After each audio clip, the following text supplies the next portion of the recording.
साथियों, आज का हमारा टॉपिक है संविधान के महत्वपूर्ण अनुच्छेद। आज की इस क्लास में मैंने उन तमाम आर्टिकल्स को ऐड कर दिया है जो पिछले 25 वर्षों में बार बार परीक्षाओं में रिपीट हुआ है, बार बार परीक्षाओं में पूछा गया है। तो आज का ये क्लास आपके लिए अति महत्वपूर्ण होने वाला है क्योंकि ये क्वेश्चंस बहुत ही सिलेक्टेड हैं, आपसे डायरेक्ट पेपर में पूछे जाएंगे। ये क्वेश्चंस आपके एसएससी के सभी एग्जाम जैसे कि SSC MTS, CGL, CHSL, SSC GD, railway, LP technician, NTPC, group D, इसके अलावा साथियों UP police, Bihar police, MP police, Rajasthan police, Jharkhand police, JSSC, BPSC, BSSC, सभी प्रकार के स्टेट एग्जाम्स और सभी प्रकार के सेंट्रल एग्जाम्स में क्वेश्चंस आपसे पूछे जाएंगे। तो आपको कंप्लीट क्लास देख लेना है ताकि आपके नंबर पक्के हो सकें। नमस्कार साथियों, मेरा नाम है सुभाष राज और स्वागत है आप सभी साथियों का एक्समार्ट स्टडी 2.0 यूट्यूब चैनल पर। तो देखते हैं क्वेश्चंस। और आज के क्लास का पहला क्वेश्चन है, किसी अपराध के अभियुक्त को स्वयं अपने विरुद्ध गवाह बनाने के लिए बाध्य नहीं किया जा सकता। भारतीय संविधान के जिस अनुच्छेद में यह प्रावधान है वह कौन सा अनुच्छेद है। यानी क्वेश्चन में बोला ये जा रहा है कि वह कौन सा अनुच्छेद है जिसमें यह बताया गया है कि किसी भी अभियुक्त को, किसी भी दोषी को स्वयं अपने खिलाफ गवाही नहीं दिया जा सकता है या स्वयं अपने खिलाफ उसको गवाह नहीं बनाया जा सकता है। तो ध्यान से देखिए, इस क्वेश्चन का करेक्ट आंसर हो जाएगा ऑप्शन नंबर ए, अनुच्छेद 20 में। ठीक है, नेक्स्ट क्वेश्चन है, भारतीय संविधान का कौन सा अनुच्छेद व्यक्ति की विदेश यात्रा के अधिकार का संरक्षण प्रदान करता है। तो भारतीय संविधान का कौन सा अनुच्छेद है जो व्यक्ति की विदेश यात्रा के अधिकार का संरक्षण प्रदान करता है। याद रखिएगा साथियों, अनुच्छेद 21, ऑप्शन नंबर सी यहाँ आपका करेक्ट आंसर हो जाएगा। अनुच्छेद 21 को हम निजता का अधिकार भी बोलते हैं, याद रखिएगा। नेक्स्ट है, किसी धर्म के या किसी धर्म विशेष के संवर्धन के लिए करों के भुगतान की अनिवार्यता से मुक्ति की गारंटी दी गई है किस अनुच्छेद में। तो किसी धर्म विशेष के संवर्धन के लिए करों के भुगतान की अनिवार्यता से मुक्ति की गारंटी किस अनुच्छेद में दी गई है। तो अनुच्छेद 27 में। यहाँ पर याद रखना, अनुच्छेद 25 से लेकर 28 तक में धर्म की स्वतंत्रता के बारे में बताया गया है और धर्म विशेष के संवर्धन के लिए करों के भुगतान की अनिवार्यता से मुक्त की गारंटी या मुक्ति की गारंटी ये अनुच्छेद 27 में वर्णित है। आज की क्लास में मैंने हार्ड क्वेश्चंस लिया है जो कि जब पेपर में ये क्वेश्चंस पूछ लिया जाता है तो बच्चे स्किप कर देते हैं, यानी फंस जाते हैं, नहीं बन पाता है। देखो, भारतीय संविधान के किस अनुच्छेद के तहत भारतीय नागरिकों को 6 मौलिक स्वतंत्रताओं के अधिकार की गारंटी प्रदान की गई है। तो देखिए, भारत को जो 6 मौलिक स्वतंत्रता दी गई है उसका प्रावधान किस अनुच्छेद में है, ये आपसे पूछा जा रहा है। तो याद रखिएगा, यहाँ आपका करेक्ट आंसर क्या हो जाएगा साथियों। तो ऑप्शन नंबर डी, अनुच्छेद 19। याद रखिएगा, अनुच्छेद 19 में जो है कुल 6 प्रकार की मौलिक स्वतंत्रताओं के बारे में बताया गया है, आपको याद रखना है। भारतीय संविधान स्पष्ट रूप से प्रेस की स्वतंत्रता की व्यवस्था नहीं करता, परंतु यह स्वतंत्रता अंतर्निहित है किस अनुच्छेद में। तो देखिए, प्रेस की स्वतंत्रता के बारे में किस अनुच्छेद में बताया गया है। तो अनुच्छेद 19 का खंड 1 का अ में या ए में। याद रखिएगा, यहाँ करेक्ट आंसर हो जाएगा ऑप्शन नंबर ए। आगे देखिए, संविधान का कौन सा अनुच्छेद दोष सिद्ध के संबंध में अभियुक्तों को दोहरे दंड एवं स्व अभिशंसन से संरक्षण प्रदान करता है। बहुत ही इंपॉर्टेंट क्वेश्चन है और बिल्कुल हार्ड वाले क्वेश्चन हैं, यही क्वेश्चन अभी पूछा जा रहा है। तो ध्यान से देखिए, संविधान का कौन सा अनुच्छेद दोष सिद्ध के संबंध में अभियुक्तों को दोहरे दंड एवं स्व अभिशंसन से संरक्षण प्रदान करता है। तो करेक्ट आएगा अनुच्छेद 20, ऑप्शन नंबर डी करेक्ट हो जाएगा। अगला क्वेश्चन है, भारतीय संविधान के किस अनुच्छेद में राज्यों के अधीन सेवाओं में अनुसूचित जाति एवं अनुसूचित जनजाति के पक्ष में पदोन्नति के मामले में आरक्षण के लिए उपबंध है। तो साथियों, यहाँ आपका करेक्ट आंसर हो जाएगा अनुच्छेद 16 का 4 का ए में। याद रखिए, अनुच्छेद 16 का खंड 4 का ए में, ऑप्शन नंबर ए यहाँ आपका करेक्ट हो जाएगा। नेक्स्ट है, भारतीय संविधान के किस अनुच्छेद में अपृश्यता उन्मूलन के विषय में उल्लेख किया गया है। तो भाई, अपृश्यता का अंत संविधान के किस अनुच्छेद में किया गया है। तो साथियों, अनुच्छेद 17 में। करेक्ट आंसर होगा ऑप्शन नंबर सी, अनुच्छेद 17। अगला क्वेश्चन है, भारत के संविधान के किस अनुच्छेद के प्रावधानों के अंतर्गत भारत रत्न पुरस्कार का प्रयोग प्राप्तकर्ता के नाम के साथ उपसर्ग या प्रत्यय के रूप में नहीं किया जा सकता। तो इसका प्रावधान साथियों अनुच्छेद 18 का खंड ए में किया गया है, याद रखिएगा। नेक्स्ट है, भारतीय संविधान का निम्नलिखित में से कौन सा अनुच्छेद विधि के समक्ष समता के अधिकार से संबंधित है। तो देखिए विधि के समक्ष समता के अधिकार से संबंधित अनुच्छेद कौन सा है, तो अनुच्छेद 14। आपको यह याद रखना है अनुच्छेद 14 से लेकर 18 तक में समानता का अधिकार के बारे में बताया गया है इन 5 अनुच्छेदों में, अनुच्छेद 14, 15, 16, 17 और 18 में। संविधान के किस अनुच्छेद के अंतर्गत शिक्षण संस्थाओं में जिसमें गैर सरकारी व गैर अनुदान प्राप्त भी सम्मिलित है, अन्य पिछड़ों, अनुसूचित जाति व अनुसूचित जनजाति हेतु आरक्षण की सुविधा प्रदान की गई है। यानी शिक्षा के क्षेत्र में कौन सा अनुच्छेद है जिसमें ओबीसी, एससी और एसटी को आरक्षण की सुविधा दी गई है, तो याद रखिए अनुच्छेद 15 का खंड 5 में करेक्ट आएगा ऑप्शन नंबर बी, अनुच्छेद 15 का खंड 5 याद रखिएगा। नेक्स्ट क्वेश्चन देखिएगा, भारत के संविधान के किस अनुच्छेद के अंतर्गत संसद नए राज्य को भारतीय संघ में सम्मिलित कर सकती है? तो साथियों इसका प्रावधान तो संविधान के अनुच्छेद 2 में किया गया है कि भाई देखिए संसद जो है नए राज्य को भारतीय संघ में शामिल कर सकता है। अगला क्वेश्चन है, भारतीय संविधान का कौन सा अनुच्छेद संसद को नागरिकता के अधिकार को नियमित करने की शक्ति प्रदान करता है? तो भारतीय संविधान का कौन सा अनुच्छेद है जो संसद को नागरिकता के अधिकार को नियमित या रेगुलेट करने की शक्ति प्रदान करता है? तो याद रखिएगा अनुच्छेद 11, ऑप्शन नंबर डी याद रखना। नागरिकता से संबंधित अनुच्छेद 5 से लेकर 11 तक में बताया गया है। ठीक है, आगे देखिए नेक्स्ट है, किस अनुच्छेद में व्यवस्था है कि कोई भी कानून मौलिक अधिकारों का उल्लंघन कर पारित किया गया है तो उसे अमान्य माना जाएगा? तो साथियों इसका प्रावधान अनुच्छेद 13 में किया गया है। अनुच्छेद 13 में क्या बताया गया है कि कोई भी कानून अगर मौलिक अधिकारों का उल्लंघन करते हुए पारित किया गया है तो उसे क्या माना जाएगा, तो भाई उसे अमान्य माना जाएगा। याद रखिएगा सभी साथी। ठीक है, चलिए नेक्स्ट क्वेश्चन देखिएगा। तो अगला क्वेश्चन है, वर्तमान में भारतीय संविधान में गणना की दृष्टि से कुल कितने अनुच्छेद और अनुसूचियां हैं? तो गणना की दृष्टि से अगर देखें ना तो वर्तमान समय में 470 अनुच्छेद हैं और 12 अनुसूचियां हैं। तो option number B correct answer हो जाएगा। अगला है, संविधान के अनुच्छेद 1 में भारत को क्या कहा गया है? तो भारतीय संविधान का जो आर्टिकल 1 है अनुच्छेद 1, इसमें भारत को राज्यों का संघ कहा गया है। ऑप्शन नंबर डी करेक्ट हो जाएगा। साथियों आप लोग सभी क्लास को एक लाइक जरूर कर दीजिएगा और देखिए क्लास अगर पसंद आए तो अपने सभी दोस्तों तक जरूर शेयर करिएगा। साथियों आप क्लास शेयर करते हैं तो दूसरों का भला करते हैं, जो दूसरों का भला करता है उसके साथ भी हमेशा भला होता है। नेक्स्ट है, भारत के संविधान का कौन सा अनुच्छेद भारतीय संसद को भारत में एक नए राज्य के गठन के लिए दिया गया है? तो याद रखिएगा करेक्ट आएगा अनुच्छेद 3, ऑप्शन नंबर बी यहाँ आपका करेक्ट आंसर हो जाएगा। सभी साथियों को याद रखना है। अगला है, निम्नलिखित में से भारतीय संविधान के किस अनुच्छेद के अनुसार 14 वर्ष से कम आयु के किसी बालक को किसी कारखाने या खान में काम करने के लिए या किसी अन्य खतरनाक नियोजन में नियुक्त नहीं किया जाएगा? इसका प्रावधान किस अनुच्छेद में है? तो याद रखिए अनुच्छेद 24 में, यानी आर्टिकल 24 में बाल श्रम का निषेध किया गया है। अगला है, भारत के संविधान में मूलतः कितने अनुच्छेद थे? यानी भारतीय संविधान के मूल रूप से कितने अनुच्छेद थे? तो 395, ऑप्शन नंबर डी याद रखना है आपको। नेक्स्ट क्वेश्चन देखिएगा। अगला क्वेश्चन है साथियों, भारत के संविधान में मूल अधिकारों के इनमें से किस अनुच्छेद के तहत धर्म, नस्ल, जाति, लिंग या जन्म के आधार पर भेदभाव को निषेध किया गया है? तो देखिए यहाँ आपका करेक्ट आएगा अनुच्छेद 15 के तहत, जो कि साथियों मूल अधिकार के अंतर्गत आता है। याद रखना अनुच्छेद 12 से लेकर 35 तक में मूल अधिकार के बारे में बताया गया है।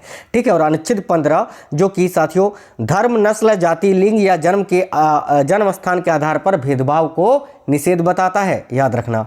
अगला क्वेश्चन है, भारतीय संविधान का कौन सा भाग और अनुच्छेद मौलिक कर्तव्यों से संबंधित है? तो मौलिक कर्तव्य से संबंधित भाग है देखिए संविधान का भाग 4 का ए और अनुच्छेद 51 का A. Option number B correct answer हो जाएगा। आगे देखिए नेक्स्ट है, भारत के संविधान के अनुसार इनमें से कौन सा अनुच्छेद मूल अधिकारों से संबंधित नहीं है? तो साथियों मैंने आपको अभी बताया था कि मूल अधिकार संविधान के अनुच्छेद 12 से लेकर 35 तक में बताया गया है। यानी अनुच्छेद 30 भी मूल अधिकार के अंतर्गत आता है, 18 भी आता है और 25 भी आता है, लेकिन 40 जो है ये राज्य के नीति निर्देशक तत्वों के अंतर्गत आता है। अनुच्छेद 40 में पंचायत, याद रखना पंचायत, ग्राम पंचायत के संगठन के बारे में बताया गया है, जो कि साथियों राज्य के नीति निर्देशक तत्वों का विषय है। राज्य का नीति निर्देशक तत्व जो कि संविधान के अनुच्छेद 36 से लेकर 51 तक में बताया गया है, याद रखिएगा। चलिए आगे देखिए नेक्स्ट है, सर्वोच्च न्यायालय और उच्च न्यायालयों के पास इनमें से किस अनुच्छेद के तहत बंदी प्रत्यक्षीकरण, अधिकार परीक्षा लेख, परमादेश, उत्प्रेषण निषेध आदि की प्रकृति में रीट जारी करने की शक्ति है।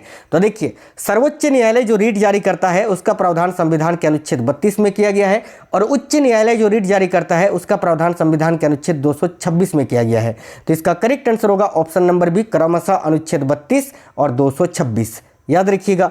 आगे देखिए, भारतीय संविधान के इनमें से किस अनुच्छेद के अनुसार राज्य की कार्यपालिका शक्ति राज्यपाल में निहित होगी और वह इसका प्रयोग प्रत्यक्ष रूप से स्वयं या अपने अधीनस्थ अधिकारियों के द्वारा करेगा? तो भाई इसका प्रावधान जो है यह संविधान के अनुच्छेद 154 में किया गया है, याद रखिएगा, ऑप्शन नंबर डी। अगला है, भारतीय संविधान में मूल अधिकार के रूप में वर्णित लोक नियोजन के विषय में अवसर की समता संविधान के किस अनुच्छेद में दी गई है? तो भाई अवसर की समता यह अनुच्छेद 16 में दी गई है, ऑप्शन नंबर बी करेक्ट हो जाएगा। अगला है, भारतीय संविधान के किस अनुच्छेद के तहत भारत के राष्ट्रपति को आपातकाल की घोषणा करने का अधिकार है? तो करेक्ट आंसर हो जाएगा ऑप्शन नंबर बी, अनुच्छेद 352 के अंतर्गत। अनुच्छेद 352 के तहत राष्ट्रपति देश में राष्ट्रीय आपात की घोषणा कर सकते हैं सशस्त्र विद्रोह के आधार पर, और अनुच्छेद 356 के अंतर्गत राष्ट्रपति शासन, और अनुच्छेद 360 के अंतर्गत भारत के राष्ट्रपति वित्तीय आपात की घोषणा कर सकते हैं, याद रखना तीनों ही। भारतीय संविधान का इनमें से कौन सा अनुच्छेद है जो मानव तस्करी और जबरन श्रम के निषेध से संबंधित है? तो मानव तस्करी और जबरन श्रम के बारे में अनुच्छेद 23 में बताया गया है, option number D, article 23 correct answer होगा। भारतीय संविधान के निम्नलिखित में से किस अनुच्छेद के तहत रक्षा बलों के कर्मियों के मौलिक अधिकारों को विशेष रूप से प्रतिबंधित किया जा सकता है? तो इसका प्रावधान है साथियों अनुच्छेद 33 में, आर्टिकल 33 में, याद रखना। आगे देखिए, भारत के संविधान का कौन सा अनुच्छेद कहता है कि किसी व्यक्ति को उसके प्राण या दैहिक स्वतंत्रता से विधि द्वारा स्थापित प्रक्रिया के अनुसार ही वंचित किया जाएगा, अन्यथा नहीं? और इसका प्रावधान संविधान के अनुच्छेद 21 में किया गया है, आर्टिकल 21 में। मूल अधिकारों के हनन के मामलों में भारतीय संविधान के इनमें से किस अनुच्छेद के तहत भारत के उच्चतम न्यायालय में सीधे याचिका दायर की जा सकती है? तो साथियों देखिए, मूल अधिकारों के हनन के मामलों में भारतीय संविधान के इनमें से किस अनुच्छेद के तहत भारत के उच्चतम न्यायालय यानी सुप्रीम कोर्ट में सीधे याचिका दायर की जा सकती है? तो इसका प्रावधान अनुच्छेद 32 में किया गया है, आर्टिकल 32 में। और याद रखना, अनुच्छेद 32 को संवैधानिक उपचारों का अधिकार भी कहा जाता है। अगर आपसे पूछे संवैधानिक उपचारों का अधिकार किसे कहते हैं, तो अनुच्छेद 32 को। अगला है, कौन सा अनुच्छेद जीवन और व्यक्तिगत स्वतंत्रता के संरक्षण से संबंधित है? तो देखिए, कौन सा अनुच्छेद है जो साथियों जीवन और व्यक्तिगत स्वतंत्रता के संरक्षण से संबंधित है? तो भाई याद रखना अनुच्छेद 21। अनुच्छेद 21 से बहुत ज्यादा क्वेश्चन पूछा जाता है, इसमें बहुत कुछ बताया गया है, इसको तोड़ मरोड़ कर जो है अनुच्छेद 21 में साथियों बहुत कुछ बताया गया है। उसमें से कोई सा भी एक टॉपिक आपसे उठा के पूछ लिया जाता है और बोला जाता है कि यह कौन अनुच्छेद में है, तो याद रखना अनुच्छेद 21 में। वैसे अनुच्छेद 21 को निजता के अधिकार के रूप में जाना जाता है और उसी से संबंधित सारे क्वेश्चंस बनते हैं, ये आपको याद रखना है। भारतीय संविधान में मौलिक अधिकारों को अनुच्छेद 12 से लेकर कितने तक में वर्णित किया गया है? तो अभी मैंने आपको बताया था कि अनुच्छेद 12 से लेकर 35 तक में साथियों क्या बताया गया है? तो मौलिक अधिकार बताया गया है, फंडामेंटल राइट्स, ये भाग 3 में वर्णित है संविधान का, ये भी याद रखना। इसको अमेरिका के संविधान से लिया गया है, ये भी याद रखिएगा। अगला है, राज्य 6 वर्ष से 14 वर्ष तक की आयु वाले सभी बालकों के लिए निःशुल्क और अनिवार्य शिक्षा देने का ऐसी रीति में जो राज्य विधि द्वारा अवधारित करे उपबंध करेगा। इसको किस अनुच्छेद, देखिए इसको जो है किस अनुच्छेद के तहत भारतीय संविधान में जोड़ा गया है? तो याद रखना अनुच्छेद 21 का ए के तहत। और संविधान संशोधन पूछे जो 86वें संविधान संशोधन अधिनियम के तहत इसको जोड़ा गया था, याद रखना। आगे देखिए, भारतीय संविधान का कौन सा अनुच्छेद धन विधेयक की परिभाषा देता है? तो भाई देखिए, संविधान का कौन सा अनुच्छेद है जो धन विधेयक की परिभाषा देता है? तो अनुच्छेद 110 याद रखिएगा। आगे देखिए, भारतीय संविधान के किस अनुच्छेद के अनुसार केंद्र सरकार वार्षिक वित्तीय रिपोर्ट यानी विवरण प्रस्तुत करने के लिए बाध्य होता है? तो किस अनुच्छेद के तहत जो है, देखिए केंद्र सरकार वार्षिक वित्तीय रिपोर्ट या विवरण प्रस्तुत करने के लिए बाध्य होता है? तो अनुच्छेद 112 के तहत, option number A correct answer हो जाएगा। अगला है, भारतीय संविधान के निम्न में से कौन से अनुच्छेद में मनी बिल को परिभाषित किया गया है? तो भाई मनी बिल को अनुच्छेद 110 में ही परिभाषित किया गया है, याद रखना। अगला है, भारतीय संविधान के किस अनुच्छेद के अंतर्गत वित्त आयोग का गठन किया गया है? तो वित्त आयोग का गठन अनुच्छेद 280 के अंतर्गत किया गया है, साथियों याद रखना है। संविधान का कौन सा अनुच्छेद संघ लोक सेवा आयोग से संबंधित है यानी यूपीएससी से संबंधित है? तो देखिए, संविधान का कौन सा अनुच्छेद है जो यूपीएससी से संबंधित है? तो याद रखिएगा अनुच्छेद 315, ऑप्शन नंबर बी यहाँ आपका करेक्ट आंसर हो जाएगा। नेक्स्ट क्वेश्चन है, भारतीय संविधान के निम्नलिखित में से किस अनुच्छेद में वित्त विधेयक का उल्लेख किया गया है? तो भाई वित्त विधेयक यानी धन विधेयक का उल्लेख किसमें किया गया है? तो याद रखिएगा करेक्ट आंसर हो जाएगा यहाँ आपका वित्त विधेयक में, आपका ना धन विधेयक नहीं, वो तो 110 आपका हो जाता। यहाँ वित्त विधेयक का उल्लेख 117 में किया गया है। ऑप्शन नंबर बी 117 याद रखना है। आगे देखिए, संविधान के किस अनुच्छेद के अंतर्गत राज्यसभा नई अखिल भारतीय प्रशासनिक सेवाओं की रचना प्रस्तावित कर सकती है? तो संविधान के किस अनुच्छेद के अंतर्गत राज्यसभा नई अखिल भारतीय प्रशासनिक सेवाओं की रचना प्रस्तावित कर सकती है? तो याद रखिएगा साथियों, करेक्ट आंसर हो जाएगा अनुच्छेद 312 के अंतर्गत, ऑप्शन नंबर सी। संविधान के किस अनुच्छेद द्वारा लोक सेवाओं को संरक्षण प्रदान किया गया है? तो करेक्ट आंसर हो जाएगा अनुच्छेद 311 के अंतर्गत, ऑप्शन नंबर बी। संविधान के किस अनुच्छेद द्वारा संघ और राज्यों के लिए लोक सेवा आयोग का प्रावधान किया गया है? तो इसका प्रावधान साथियों अनुच्छेद 315 में किया गया है, याद रखिएगा। नेक्स्ट है, संविधान के किस अनुच्छेद के अंतर्गत राष्ट्रपति द्वारा भारत के महान्यायवादी की नियुक्ति की जाती है? तो करेक्ट आएगा अनुच्छेद 76 के द्वारा, आर्टिकल 76 के द्वारा। संविधान के नियंत्रक एवं महालेखा, देखिए भारत के नियंत्रक एवं महालेखा परीक्षक की नियुक्ति संविधान के किस अनुच्छेद के तहत की जाती है? तो याद रखिए अनुच्छेद 148 के अंतर्गत। भारतीय संविधान के किस अनुच्छेद में निर्वाचन आयोग के लिए प्रावधान किया गया है? तो करेक्ट आंसर होगा अनुच्छेद 324 के अंतर्गत, ऑप्शन नंबर बी। भारतीय संविधान के निम्नलिखित अनुच्छेदों में से किस अनुच्छेद में यह उल्लेख है कि मुख्यमंत्री राज्यपाल के द्वारा नियुक्त किया जाएगा? तो भाई मुख्यमंत्री राज्यपाल के द्वारा नियुक्त किया जाएगा, इसका प्रावधान संविधान के किस अनुच्छेद में है? तो अनुच्छेद 164 में, ऑप्शन नंबर सी करेक्ट हो जाएगा। अगला क्वेश्चन है, भारत के संविधान में चुनाव प्रणाली का प्रावधान किन अनुच्छेदों में किया गया है? तो अनुच्छेद 324 में निर्वाचन आयोग, याद रखना अनुच्छेद 324 से अनुच्छेद 329 तक, इन 5 अनुच्छेदों में चुनाव प्रणाली के बारे में बताया गया है। तो करेक्ट आएगा ऑप्शन नंबर बी। नेक्स्ट है, मत देने का अधिकार यानी वोट देने का अधिकार भारतीय संविधान के किस अनुच्छेद में आता है? तो करेक्ट आएगा अनुच्छेद 326, याद रखिए अनुच्छेद 326 के अंतर्गत कोई भी व्यक्ति जो है वयस्क व्यक्ति वोट दे सकता है। भारतीय संविधान का अनुच्छेद 243 का ई पंचायत की किस विशेषता से संबंधित है? तो अनुच्छेद 243 का खंड ई जो है ये पंचायत की अवधि से संबंधित है, ऑप्शन नंबर डी करेक्ट आएगा, पंचायत की अवधि से। अगला, भारतीय संविधान के किस भाग में केवल एक अनुच्छेद है? अनुच्छेद 51 का ए, जो नागरिकों के लिए 11 मौलिक कर्तव्यों की संहिता से संबंधित है। तो करेक्ट आएगा अनुच्छेद 4 का खंड ए। एक क्वेश्चन और है, क्वेश्चन ये है कि अनुच्छेद 279 का ए इनमें से किस संवैधानिक निकाय से संबंधित है? तो देखिए अनुच्छेद 279 का ए किससे संबंधित है? तो जीएसटी से, याद रखना गुड्स एंड सर्विसेज टैक्स यानी वस्तु एवं सेवा कर परिषद से। तो करेक्ट आएगा ऑप्शन नंबर ए। आज की इस क्लास में मैंने हार्ड क्वेश्चंस लिया था अनुच्छेदों का, जो कि बहुत ज़्यादा पूछा गया है पिछले 25 वर्षों में। आपको क्वेश्चंस कैसे लगे हैं कमेंट बॉक्स में बता दीजिए। क्लास अगर पसंद आया है तो अपने सभी दोस्तों तक जरूर शेयर कर दीजिएगा और साथियों चैनल सब्सक्राइब करके बेल आइकन को ऑन कर लीजिएगा।